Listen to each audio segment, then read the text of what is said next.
Hi everyone, this is John Wen. In today's video, I'm gonna present a paper called Deadline Budget Constraints Scheduling Algorithm for Scientific Workflow in Cloud Environment, which is also short for DBWS. And this algorithm falls into the category 4 in our website, and which is given both deadline and budget constraints to optimize the successful rate or other metrics. At the beginning of this paper, the author introduced some prior works and point out their limitations, such as some of them consider fixed number of resources just like the grid computing and lacks of the flexibility compared in the cloud computing. And some of them does not consider the hourly charging billing model in the cost model, which is currently utilized by most of the cloud computing vendors. And for some meta-heuristic and search-based algorithms, which always take significant high planning cost in terms of time consuming to produce good results. So this paper or this algorithm DBWS tries to address the limitations of the above by implement a mechanism which is heuristic-based method and the complexity is quadratic, so that is low complexity compared with the search-based algorithm or the meta-heuristic in the cloud. It also assumes unlimited number of resources and it adopts hourly charging billing model to control time and cost consumption by each task and produce a schedule solution. So there are some related works in this paper, and the author defines the scheduling problem as mapping between the tasks and resources in order to meet the quality of service parameter defined for each job. So based on these two dominant factors or parameters, deadline and cost, the scheduling algorithm can be categorized into 4 categories. As we introduced before in our website, it's cost optimization based on the deadline constraints, also the time optimization based on the budget constraints, and also the time and cost optimization without constraints, and the time and budget constraint and minimize both of them. So this paper falls onto the category 4. So the model has some assumptions. Firstly, it assumed the workflow represented in the DAG, which is stack, directly a cyclic graph, and the workflow has exact one entry task and one exit task. If there are multiple entry or exit nodes, we will add a dummy nodes as an entry or exit node. And it also assumes that the computing platform is heterogeneous. That means we have different type of virtual machine can be chosen to execute the workflow with different specifications. And it also assumes that all the computation and storage resources are in the same data center, so that the average bandwidth between the computation resources is considered equal. So, and there is another assumption that is no limitation of number of VM used by the workflow application. So we know that is not true right now in AWS because they have the limitation of concurrent work VMs can be used as a maximum value. And there's another one that is a user is charged based on the complete time interval even if it is not completed used. That means it's based on the course time interval, not by the fine-grained minutes or seconds. For addressing the scheduling problems, the author has some definitions. For example, like the time reservation, you can see from the name, you can tell the reservation that is for the task on the resources. So for the task Ti, the time reservation on Rj is a communication time from the parents to this child node, and we take the maximum communication time plus the execution time of this task on the resource Rj. That is the time reservation of this task on this resource.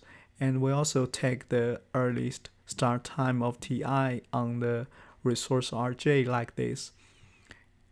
Depends on whether there's any task scheduled on Rj. If there's no task, that means we can use Rj immediately, so the available time of Rj is 0. But if there's something executed on the Rj already, we have to wait until they finish. So it depends on the finish time of TL, that is the last task on the Rj. So this is the available time of the resources. And we also have the release time. That means we no longer need to use the resource and we'll release back to the vendor pool. So this is calculated by the available time of Rj over the interval time. That means how many billion cycles we will use, and times the interval time. That is the total time until we release a resource. And we also calculate the start time st and finish time ft of each task on each resource Rj. So we will take the maximum of execution time, finish time of parents, and we compare with the available time of Rj. We take the maximum of these two, and to take maximum as the start time of Ti on Rj.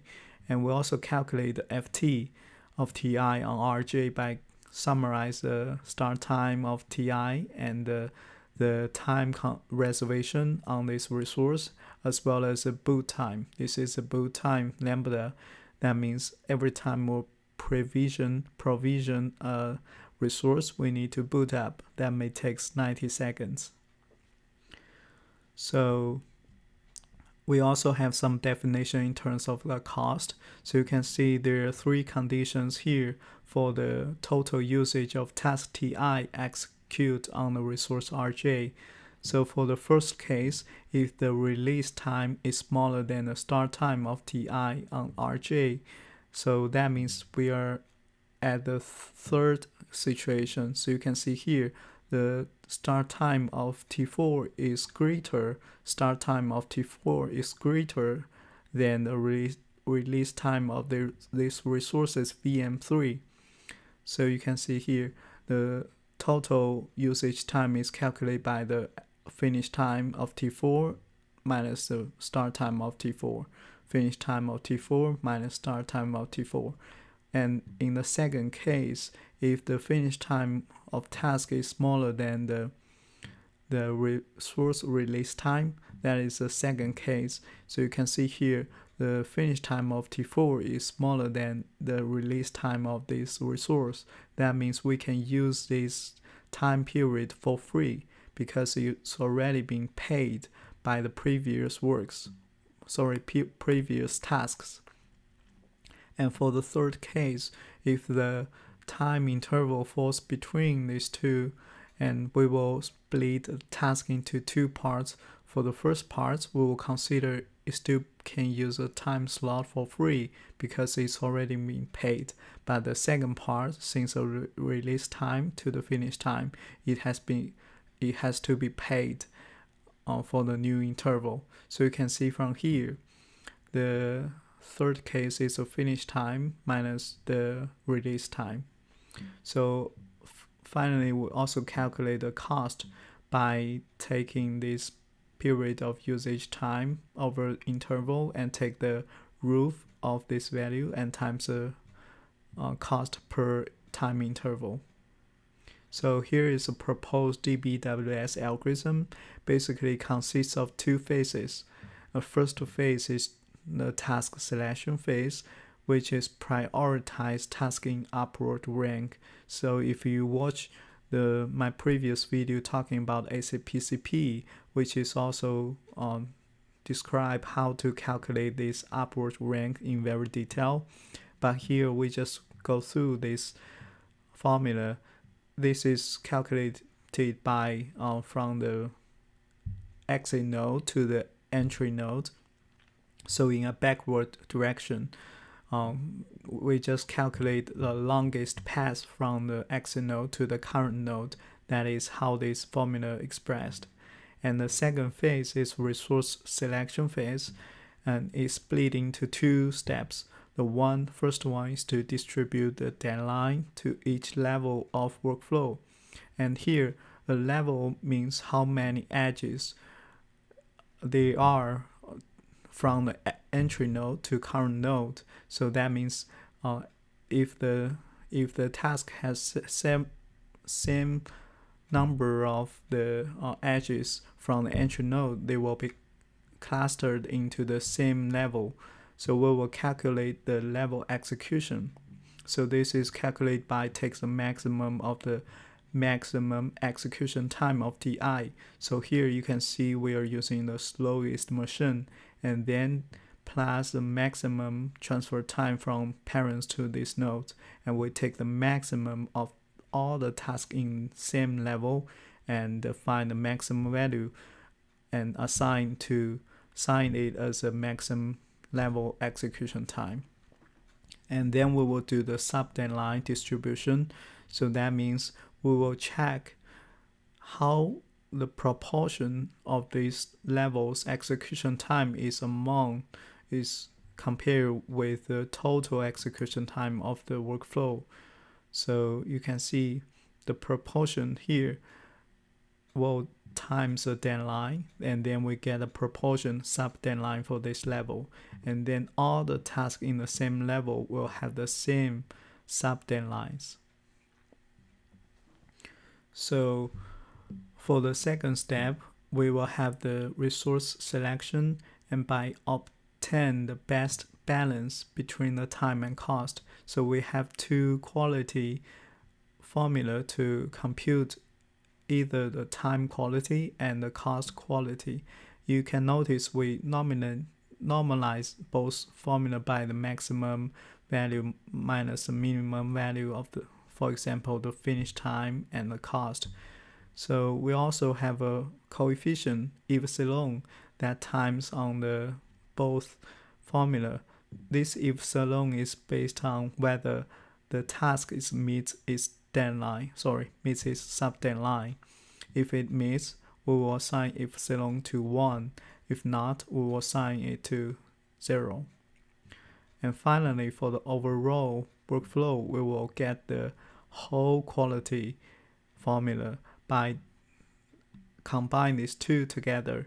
One is the time quality and one is the cost quality. And we also have a coefficient cost efficient factor CF that to balance or prefer which one we would calculate, we will pay more weights on. So here the author has this CF being defined as this formula, that is the cost of the lowest workflow cost divided by the budget of user defined. So you can see from this formula, a lower value of CF means that the user prefers to pay more to execute the application faster, so that the time quality is more predominant in the resource quality measure. So that tells us how much we want to emphasize either on the cost or on the time. So here is a DBWS algorithm in detail. We will go through it line by line.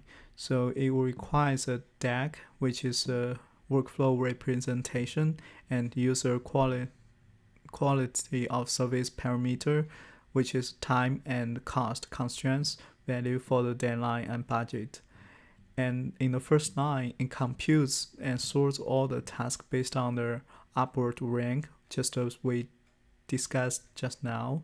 And then in the second step, it computes the PEFT schedule cost on a resource with the cheapest or the lowest cost and most expensive cost from the VM time. So we can see that we will use that to calculate the quality of the time and quality of the cost. So that is why we use this algorithm to compute the cost, compute the cheapest and most expensive one. And for if the budget of user defined is smaller than the cost of lowest workflow execution, so that means the budget does not even can finish the workflow by the lowest or the cheapest machine, so there's no possible schedule can be mapped. And if the budget is greater than the highest cost, that means we can always use the fattest machine to run all the workflow. So we will use the PEFT to schedule the most expensive VM type. And we also will compute the sub deadline as we discussed just now for each task based on their level. And then we will have a while loop while it's not assigned. Remember, we've already ranked the task by the upward rank. So we will get the current task to the next available task with the highest rank value. And for all the resources available, we will calculate the quality measure using the equation 19. That is the time quality plus the cost quality. And we will get the highest quality value and assign the corresponding resource to this task. So you can see, then we will update the available resources or already ready available resources, and we will also update the VM pool.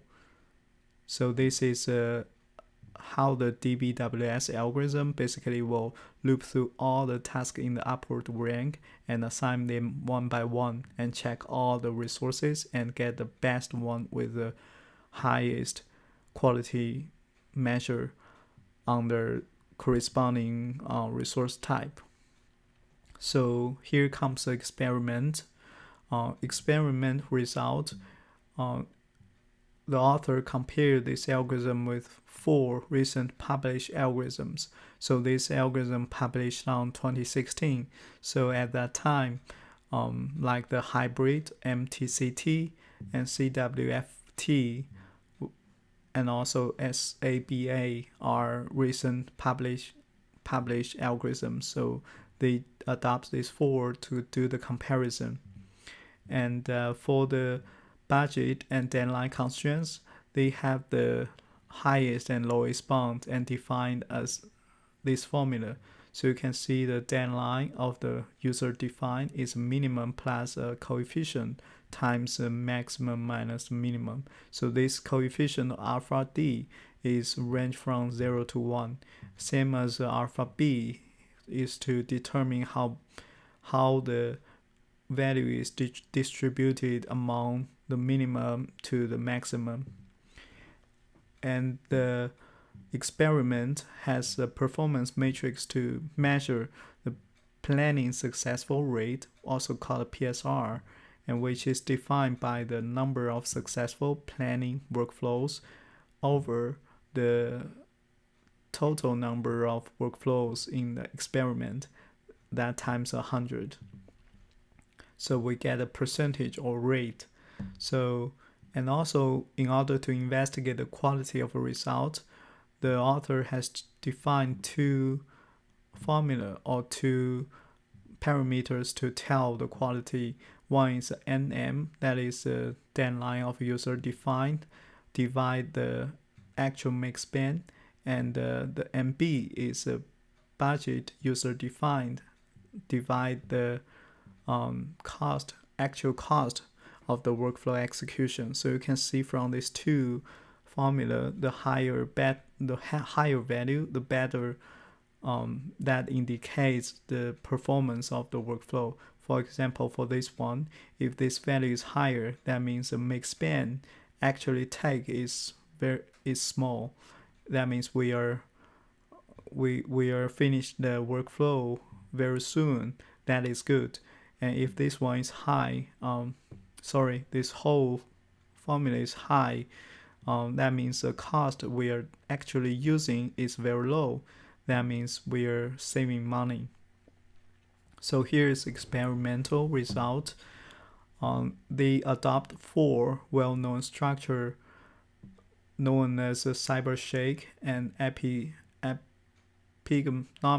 and legal and montage. So the epigenomic is characterized as a CPU bound, and montage is as IO bound. So they have different kind of aspects to test the experiment and to make sure the DBWS performs well in all conditions. So you can see from here, if we increase alpha B and or alpha D, that means if higher the alpha B is, the more the budget we can spend. Same as alpha D here, the higher alpha D is, the larger deadline we can have.